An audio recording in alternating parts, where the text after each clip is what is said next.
Hi, my name is Rick Chin, and I'm the Director of Product Innovation here at Dassault Systems SolidWorks Corporation, and I'm going to be talking to you about the future of CAD.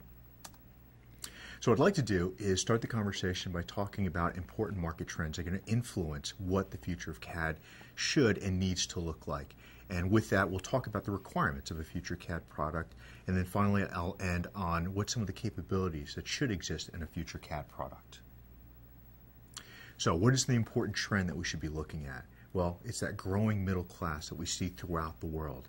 If we look at places like Asia, Eastern Europe, South America, we see these emerging middle classes full of potential customers for your products and services. So that's a wonderful opportunity. But at the same time, with that opportunity comes a lot of challenges. The big thing there is the diversity in those markets, the diversity in their tastes, and their requirements of products and their expectations of what is going to be a successful product in those particular markets. So the challenge for you in the future is how are you going to develop markets or products for all these different markets that you can do it in a way that is efficient, profitable, and fast enough so that you can be competitive as new opportunities kind of crop up. So there's two opportunities for innovation as I see it today in the future of CAD. One is we've got to make CAD systems more of an expert in how to model, expert in how to design products and be aware of manufacturing requirements, and actually an expert in your process for developing product. And part of that, the other part of the innovation that's necessary, is the idea that we want the CAD system to be able to learn from you how to design the products that are specific to your company. So let's take this first opportunity for innovation, right? This whole idea that the CAD system has to be more of an expert in modeling, design, and manufacturing. Now we all know the 80-20 rule, and as it applies to CAD, 80% of your modeling time that you spend on the designs that you work on is spent on the last 20% of the modeling features or details.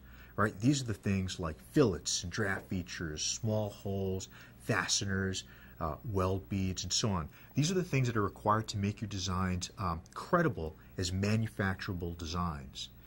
And it takes a lot of time and expertise to actually get these details right and into your CAD model. But the problem is, with all that time that you invest in these features, they actually don't add a lot of value from the perspective of your customers. When your customers look at your products and what's special about them and why are they going to choose your product over those of your competition, right? It's not how you fill out the part. There's some other aspect of the design that's really, really important. And it's those things that you want to spend your time focused on, not on these small details that actually don't change much from product to product, from company to company. And so one of the things that CAD systems in the future have to do is they have to kind of take that burden off your shoulders so that you, again, can focus on things that are really important about your design and what makes them special. So when we talk about making CAD products in the future more of an expert in modeling and design and manufacturing, we actually have some snapshots of that today in SolidWorks. If we look at things like sheet metal, where you can define an enclosure, and then the system will be really smart about what additional details are required, like bend reliefs and corners and what the complex bend should be, right, to accomplish that shape, right? All that's being done for you automatically. If you look at weldments, right, the system will automatically apply things like edge preparation on sheet metal plates, and it will also create the weld bead for you based on how the parts have to come together and what the strengths are that are required. We've also added things like the Swift Feature Expert, which allows the system or the user to specify fillets and draft features, but they don't have to figure out exactly how they should be applied to the part. They just have to say, well, you know what, fillet these edges and draft these faces, and then the system will figure out for them how to do that best. And the great thing about that is these sheet metal, weldments, Swift, allow you to focus more of your time on your design versus on the design details. But even though they do that today, we have to take it a whole lot further if we're going to provide the benefits that our end users really need in the end to compete in all these diverse markets. So how should a user interact with the CAD system of the future, right, to achieve the benefits that we're describing? Well, today when a user creates a CAD model, they'll create parts with tens of features, maybe even hundreds of features. I've seen parts with thousands of features that describe, what's important about the design, but again, all these fine manufacturing and design details that make it a credible manufacturable design. And in the future, what we want to do is we want to make it so you don't have to create these very, very heavy models. Instead, what you'll do is you'll define a model that focuses more on just the form and function of the design.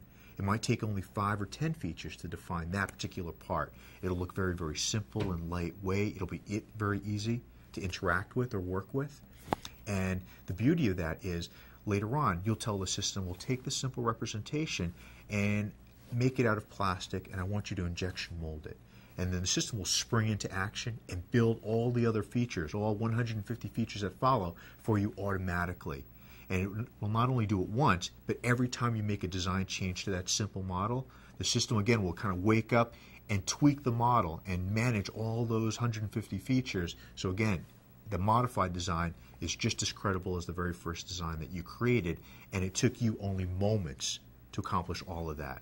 And that's going to be one of the big, big changes, this idea of the system is building the vast majority of features for you.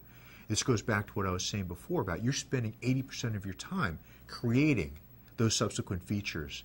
And instead, we'll have the system do it. So you can take that time and reinvest it into your design, into the things that are more important, right? The things that, again, that distinguish your designs from the designs of your competition. Now, to achieve this, there are different levels of expertise that we're going to be talking about here, right? And so each level of expertise has its own set of needs and requirements. So let's kind of break that down one at a time. First is modeling expertise at the very, very bottom. Essentially what we want to do is we want to teach the CAD system how to operate itself and how to use its own features for you. Right now, when I build a part with shell features and fillets and extruded shapes and so on, I want to manage those features in such a way and construct them in such a way that they behave individually the way I want them to, and that they interact with one another in a way that makes sense for this particular design. And I manage all that as the end user. Well, again, we want to take that responsibility off your shoulders and put it onto the CAD system where it should be. And so the system will understand how all these features come together and how they should work together every time you create a simple shape in the design. Then we want to go from modeling expertise and build on top of that. And in the system, we want to provide design and manufacturing expertise. This is more about what are the materials that are going to be used in the design? How should this particular product be produced, whether it's going to be something that's sheet metal, a weldment, an investment casting, maybe an injection molded part. And each one of these decisions requires a different set of modeling features in the way that they come together.